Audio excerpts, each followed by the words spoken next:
지구촌 우리들 삶의 터전은 바로 자연. 아름다운 자연 환경은 우리 삶 최고의 선물이다. 그래서 우리 모두는 자연과 하나 되는 세상을 꿈꾼다. 그러나 자연 환경이 파괴되면서 우린 지금 환경이 위협받는 시대를 살고 있다. 그렇다면 유교가 환경 문제 해결의 대안이 될 수 있을까? 오늘 유교 철학 안에서 지구촌 환경 위기의 탈출구를 찾아본다.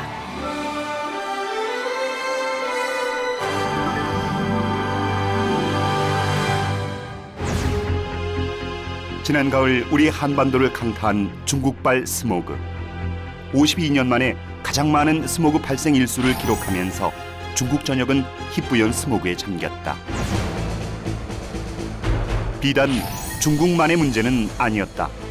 지구촌이란 말을 확인시키듯 중국발 스모그는 동아시아 전체를 긴장시켰고 봄철 황사보다 더 심각한 가을 스모그에 모두가 몸살을 앓았다. 중국에서 날아온 스모그 때문에 서울 하늘이 뿌옇게 된 적이 있습니다. 많은 사람들이 호흡기 질환을 호소합니다. 이제 사람들이 이 환경 문제에 대해서 심각하게 고민하기 시작했습니다. 서양 사람들도 자연과 인간이 어떻게 공존할 수 있을까? 이런 논의들이 활발하게 일어납니다. 그러나 이 2500년 전에 유학 사상에서는 이 공존의 문제가 잘 다루어져 있습니다. 유학에서 말하는 공존이란 나와 너가, 나와 자연이 함께 사는 것, 그런 것을 의미하는 게 아닙니다. 나와 너가 하나가 되고 나와 자연이 하나가 되는 것입니다. 그 하나라는 그런 마음 상태에서 함께 사는 것, 그것이 바로 진정한 공존입니다. 2004년 개봉된 영화 투모로우는 기후변화가 몰고 온 인류의 재앙을 담고 있다. 개봉 당시만 해도 그저 공상영화 속 볼거리로 받아들인 장면들. 그러나 이제는 다르다. 우리 현실에 일어날 수 있는 일이란 자각이 두려움을 가져오면서 다들 기후변화 문제를 걱정한다. 영화 속 재난이 현실로 닥칠 수 있는 시대가 온 것이다. 저는 두 가지 정도로 설명드리고 싶은데요. 첫 번째는 우리가 그동안 이제 국지적인 차원에서, 그러니까 어떤 특정 지역에서 일어나는 환경 문제 이런 것들을 많은 경험을 해왔었죠. 그런데 이 기후변화 문제는 특정 지역만의 문제가 아니라 이 지구촌 전체의 생존의 문제이기 때문에 그만큼 더 주목을 받는 것이고요. 두 번째는 우리가 이제 경험해왔던 여러 환경 문제들과 기후변화 문제는 서로 밀접하게 연관되어 있습니다. 예를 들어서 생태계 변화 문제라든가 또 뭐 물 부족 문제라든가 이런 그동안에 우리가 단편적으로 봤을 때 문제가 됐던 것들이 이 기후변화라는 그 눈으로 보게 되면은 모든 문제가 다 연결돼 있어요. 그래서 그 어떤 사람들은 기후변화만큼 생태계 파괴를 그 크게 초래할 수밖에 없는 그런 문제는 없다. 그러니까 그동안 우리가 단편적으로 봐왔던 모든 것들이 이 기후변화라는 문제 속에 다 응축돼 있기 때문에 그만큼 우리가 기후변화 문제에 관심을 갖고 대처해야 된다는 거죠. 2009년 개봉된 또 다른 재난영화 2012. 그 제목에서부터 불안감은 가중된다. 우린 영화 속에서 멸망을 예언한 2012년을 살아내면서 지구촌의 다양한 대참사를 확인한 바 있다. 지난 11월 필리핀을 강타한 태풍만 해도 재난영화의 한 장면을 방불케 한다. 실제로 우리가 직면한 지구온난화 문제는 심각하다. 전 세계적으로 대형 기상이변이 발생하는 빈도는 눈에 띄게 늘어났고 지구온난화는 지구 표면의 온도를 상승시키고 있다. 당연히 해양의 평균 온도도 꾸준히 상승하는 추세다. 심지어 지금의 추세라면 21세기 후반 북반구의 빙하가 완전히 사라진다는 예측이다. 폭서와 열파, 폭우와 폭설의 빈도는 높아지고 태풍과 허리케인은 더욱 강해지는 지구촌. 하나하나 열거할 때마다 걱정부터 앞선다. 지금의 온난화가 22세기까지 지속될 경우 기후변화 대참사의 시나리오까지 발표된 상황이다. 극한 기상 현상, 특히 이제 뭐 홍수라든가 태풍, 폭염, 또 가뭄 이런 것들이 과거보다는 훨씬 더 자주 또 강하게 나타나면서 사람들의 뭐 재산은 물론이고 우리 사람들의 건강과 생명을 이제 앗아갈 수 있다는 게 제일 큰 문제죠. 예를 들어서 우리가 2002년에 그 강릉 지방에 870mm가 넘는 비가 하루 만에 내린 적이 있습니다. 올해는 한라산 정상에 하루 만에 1000mm가 온 적이 있는데 그것은 우리나라에서 기상 관측 이래 없었던 일이거든요. 근데 그게 다행히 강릉과 한라산에서 벌어졌기 때문에 큰 문제가 없었지만 만약에 서울에서 하루에 1000mm가 쏟아진다.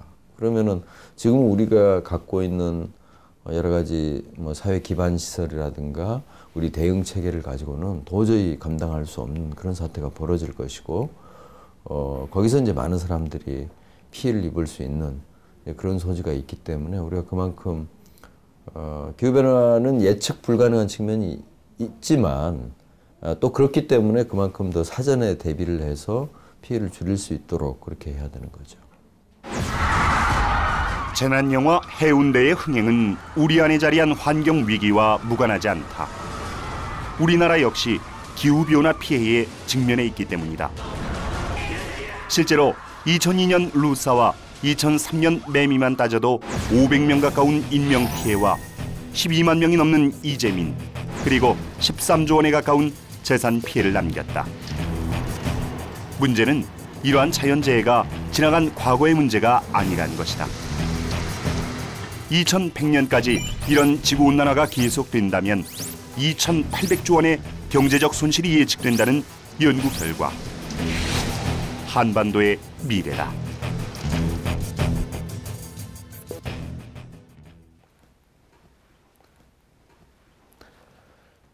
지난 10월에 태풍 다나스가 제주도를 강타해서 많은 피해를 입었습니다. 이 태풍이 오고 또 홍수가 나고 이런 자연 현상은요, 어떤 의미에서는 필요하다고도 합니다. 그런데 문제는 인간의 교만함입니다.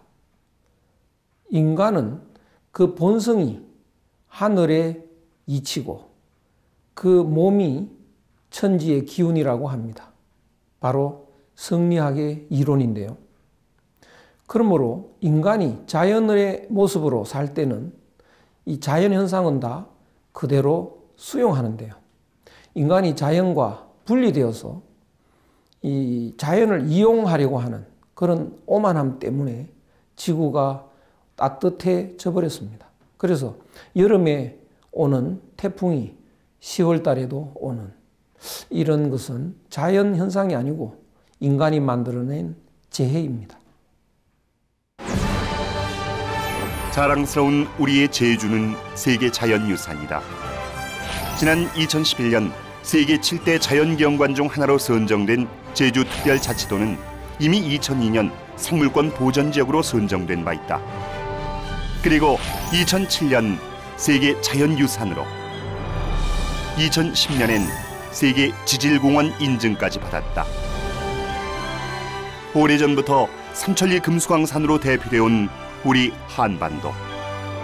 제주는 여전히 그 천혜의 환경을 지키고 있는 것이다. 이는 우리가 노력한다면 자랑할 만한 자연 환경은 영원히 우리 몫이란 의미이기도 하다. 유네스코 3관왕 제주는 우리 땅이기 때문이다. 환경 문제 해결의 토대는 바로 우리의 의지다. 지금은 인간과 자연의 교감이 절실한 시대다. 그러나 경제 발전을 우선하는 자본주의 시대의 논리는 지구촌 생태계 파괴를 가져왔다. 하지만 환경이 21세기 화두로 떠오르면서 앞다투어 환경 문제를 고민하고 있다. 환경 문제 해결이 경제 강국과 직결되는 시대가 온 것이다. 자연이 제공해 줄 수 있는 것보다 우리 인간의 욕망이 더 지금 커져 있는데 문제가 있고, 그 욕망이라는 게 개인의 책임이 아니라 우리 사회 전반적인 시스템, 정치, 경제, 문화 이런 시스템들이 자연 생태계의 수용 능력의 한계를 고려하지 않고 끊임없이 양적인 그 팽창과 성장을 해나가는 그런 그 패러다임에 머물러 있다는 거, 그게 이제 가장 큰 문제라고 보여지죠. 자연은 기꺼이 우리들을 품어주고 너와 나는 자연과 함께할 때 가장 빛이 난다. 가장 행복하다. 이것이 바로 사람과 자연이 함께 살아가야 하는 이유다. 그러나 자연이 요구하는 것도 있다. 사랑하는 마음, 지켜주려는 우리의 손길. 그 모두가 있을 때 자연은 인간에게 주어진 최상의 선물이 된다. 지구촌 환경 문제는 가장 큰 문제가 역시 인간이 무분별하게 자연을 파괴해서 생태 위기에 지금 결과를 초래한다는 것이 되겠죠. 여러 가지 환경 오염이나 공해 이런 것들을 많이 이야기하는데 가장 중요하게는 저는 소통의 문제라고 생각합니다. 이런 도시 문명이라거나 과학기술 이러한 것들이 인간에게 이제 많은 유용성을 주고 행복을 가져다 주지만 그것이 전체적으로 좀 소통이 되지 않기 때문에 그렇기 때문에 나오는 문제들이 또 이 생명 세계에도 위협을 주기도 하고 아니면 인간 사회에서도 여러 이제 부작용을 낳기도 하고 그렇지 않은가라고 생각합니다. 그렇기 때문에 사실은 이 생태 문제는 단순히 어떤 탈기술적이고 탈기계적인 이런 방향으로 간다기보다는 제가 생각할 때는 이제 유교에서 이야기하는 어떤 기회작용, 이 생명세계의 어떤 활동 이런 것들처럼 전체적으로 좀 소통하는 그런 문화, 과학이라고 하는 것, 과학기술과 어떤 지식이 서로 소통하고 어떤 이 전체적인 어떤 경제의 어떤 흐름이라고 하는 것도 소통하고 이 정치에 있어서도 많은 사람들의 어떤 소통, 자유로운 소통이 보장되고 이런 것들이 바로 그 생명세계를 닮은 그런 인간의 어떤 사회 모습이 아닌가라고 생각하는 거죠. 환경 파괴의 주범은 욕심입니다. 욕심이 커지는 것과 환경 파괴는 비례합니다. 유학사상에서는 욕심을 버릴 것을 가르칩니다. 욕심을 다 버리면 사람은 자연이 됩니다. 그런 사람이 성인입니다. 주역이라는 책에 성인은 천지와 덕이 같고 해와 달과 밝음이 같으며 사시와 순서를 같이 한다라는 말이 있습니다. 그런 사람은 하늘과 같아서 지극히 성실합니다. 중용에 성실한 사람은 하늘의 모습이다. 사람은 성실하게 되려고 노력합니다. 따라서 천지자연은 성인의 모범이 되고 성인은 보통 사람들의 모범이 됩니다. 보통 사람들은 성인을 기준으로 노력해서 욕심을 없애면 그렇게 되면 천지자연과 하나가 됩니다. 그것이 바로 유학의 천인합일 사상입니다.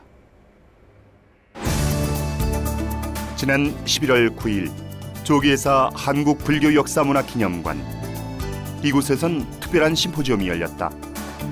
올해의 주제는 하나뿐인 지구 생태 문제와 종교 간 대화. 왜 종교인들이 지구 생태 문제를 걱정하는 것일까? 저희가 사실은 이제 이번 심포지움이 20주년을 맞는 심포지움인데 저희들이 지난 20년 동안 크게 이제 두 가지 주제를 갖고 이 모임을 이끌어 왔어요. 한 10년 정도는 이제 각 종교의 교회적인 차원에서의 종교 간의 대화였다면 그 이후에 한 10년 정도는 2004년부터 올해까지는 생태 문제를 갖고, 이 시대의 화두인 생태 문제를 갖고 쭉 종교 간의 대화를 해왔고, 그 작은 결실로 이번 심포지움을 마련해 보았습니다. 아무래도요, 저는 이제 생태 문제를 이렇게 해오면서 이제 가장 부딪히는 것이 우리가 이 현대 사회의 자본주의적 가치관과 그 생태 문제는 아주 충돌된다고 봐요. 대량 생산은 결국은 대량 소비를 낳고, 또 대량 소비는 또 대량 생산을 낳는 이 악순환 속에서 결국 대량 생산이 된다는 걸 뭘 의미하는가. 결국 자연을 파괴해야지 자원을 사용하고, 이 문제를 우리가 피해서 살아갈 수 있는 사람들은 아마 이 지구상에 사는 사람으로 한 사람도 없으리라 생각합니다. 우리 모두의 문제인 이 생태 문제를 우리가 함께 종교인으로서 어떻게 살아야 되는가, 앞으로 이 문제 생태 위기의 상황 안에서 우리가 어떻게 살아야 되는지를 함께 모색해보고 또 함께 성찰해보는 그런 시간을 갖기 위해서 이런 심포지움을 마련해 보았습니다. 벌써 10년째 지구촌 생태 문제를 함께 고민해온 종교인들. 이번 심포지엄 역시 각기 다른 종교인들이 한데 모여 지구촌 생태 문제를 고민하는 자리였다. 종교의 차이에도 불구하고 우리 환경 문제를 걱정하는 마음은 하나였는데, 제가 발표한 내용은 그 유교의 생태론적 자연관이라는 제목인데요. 주역의 세계관을 바탕으로 해서 유교 철학의 주요하게는 기라고 하는 개념과 기의 활동에 대한 여러 이제 철학적인 그 관념들, 이러한 것들이 어떻게 발전되어 왔고 또 그것이 얼마나 풍부하게 이 생명 세계를 표현했는가라는 것에 대해서 발표했습니다. 그리고 거기에 더불어서 지금 현대 과학 기술이나 여러 이제 문명들, 기술 문명들, 이러한 것들이 그런 기의 작용이라고 하는 것으로 어떻게 융섭해서 융화시켜서 또 설명될 수 있는지, 이런 것들을 토론했습니다. 짙은 연구원이 마련한 이 심포지엄의 취지는 하나의 주제에 대한 서로의 얘기를 통해 각 종교 간 이해의 폭을 넓히자는 것이다. 그런데 각 종교계에서 그것도 10년 동안 우리의 환경 문제를 함께 고민해 왔다는 것은 그만큼 이 땅의 생태 파괴가 심각하다는 의미다. 실제로 종교는 달라도 모두의 마음은 하나로 모아졌는데, 오늘 제가 발표한 내용은 유교의 인간관이 현대 생태 철학의 인간관에 어떤 도움을 줄 수 있을까 하는 문제를 주로 부각을 했는데요. 현대 생태 철학의 인간관은 인간 중심적이거나 아니면 인간이 자연 생태계에서 오히려 불필요한 존재라고 하는 이런 극단적인 이원론에 떨어져 있습니다. 그런데 유교의 인간관이라고 하는 것은 기본적으로 자연과 친화하면서도 동시에 인간이 우주의 생육을 주도하고 돕는다는 그런 인간관을 가지고 있기 때문에 이러한 유교 인간관이 앞으로 현대 생태 철학에 도움을 줄 수 있을 것이다 라고 하는 그런 의미에서 오늘 발표를 했습니다. 특히 이번 심포지엄에선 유교적 관점에서 생태 문제 해법이 제시됐다. 물론 이것만이 해법이란 강요는 없었다. 하지만 모두가 유교의 생태적 자연관과 인간관에 관심을 보였다. 생태 문제 해결의 해법이 될 수 있다는 가능성을 인정한 것이다. 그렇다면 정말 유교가 생태 위기에서 벗어나는 탈출구가 될 수 있을까? 앞으로 이런 생태 위기 시대에 유교의 인간관이란 공자 또는 맹자가 말씀하신 그 인의 인간관으로서 인간 상호 간의 그런 인을 확대해가는 그러한 마음을 그대로 자연 생태계에도 확충함으로써 인간이 인간뿐 아니라 자연 생태계에도 우리의 반려자고 똑같은 생명적 가치를 지니고 있다는 점에서 살아나간다면 그것이 가장 중요한 핵심 요소가 될 수 있다고 생각합니다. 근대 문명이 발달한 이래로 문제가 생겼습니다. 자연이 파괴되고 생태계가 위기를 맞이하게 되었습니다. 많은 사람들은 자연 보호 운동에 나섰습니다. 그런데 그 자연 보호 운동은 성공하기가 어렵다고 생각됩니다.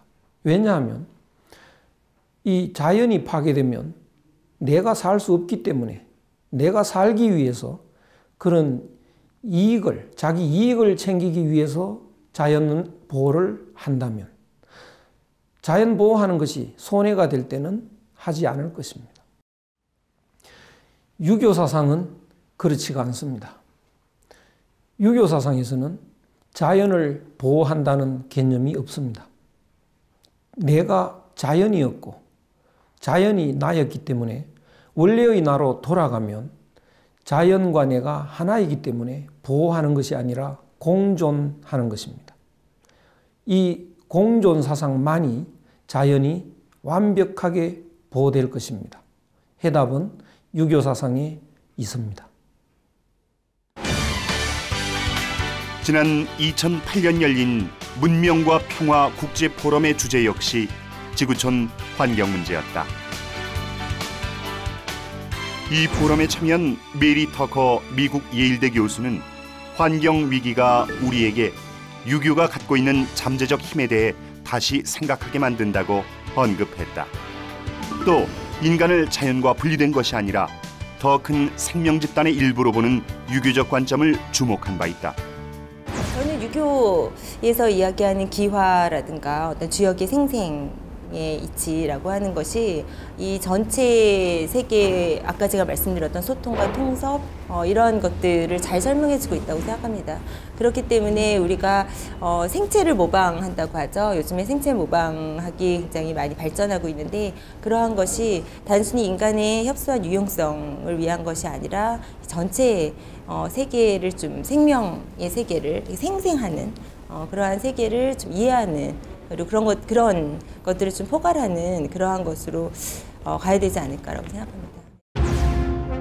여기에서 우린 유교하면 떠오르는 시설들을 생각해 볼 필요가 있다. 우리나라 유학의 맥을 이어온 전국의 향교와 서원이 갖고 있는 공통점. 그 어디에나 수백 년 된 은행나무가 있다는 것이다. 은행나무의 유래는 공자가 제자를 가르친 행단이다. 그러나 유교의 천인합일 사상과 무관하지 않다. 향교와 서원을 비롯한 다양한 유교 시설들은 그 무엇보다 자연 환경을 지키는 데 앞장서고 있기 때문이다. 화성 권리사는 좀 더 특별한 역사를 품고 있다. 지금은 공자의 영정과 위패를 봉안한 사당이지만 원래 공자의 64대 손 공서린이 서재를 짓고 후학을 양성하면서 은행나무를 심은 곳이다. 헌데 공서린이 세상을 떠나면서 명을 다한 은행나무가 200여 년이 지난 후 싹을 틔우며 자라기 시작했고 그해 10월 이 은행나무를 발견한 정조가 공서린 얘기를 듣고 권리사를 세우게 한 것이다. 무려 200여 년 동안 땅 속에서 소생의 기회를 기다린 은행나무. 이 땅의 유학의 가르침이 다시 살아나길 바라는 간절함이 있었기에 가능한 일 아닐까? 여기에서 우린 천인합일이란 유학의 가르침을 떠올릴 수밖에 없다.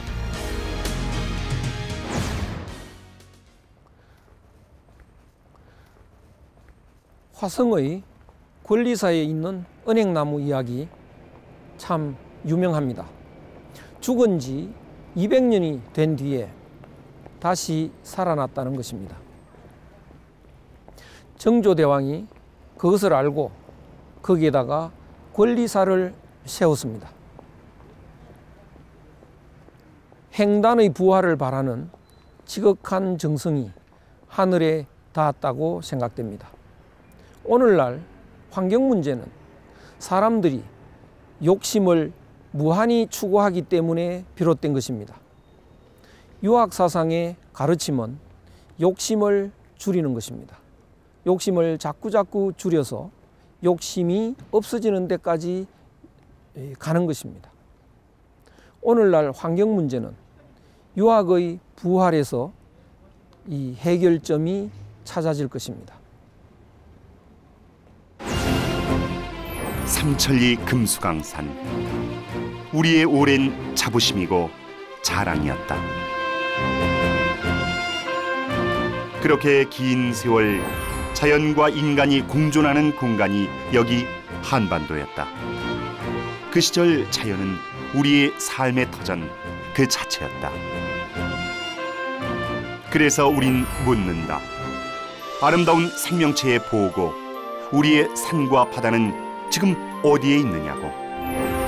그래서 이제 유교를 주목해야 한다. 지구촌 생존의 토대, 바로 유교이기 때문이다.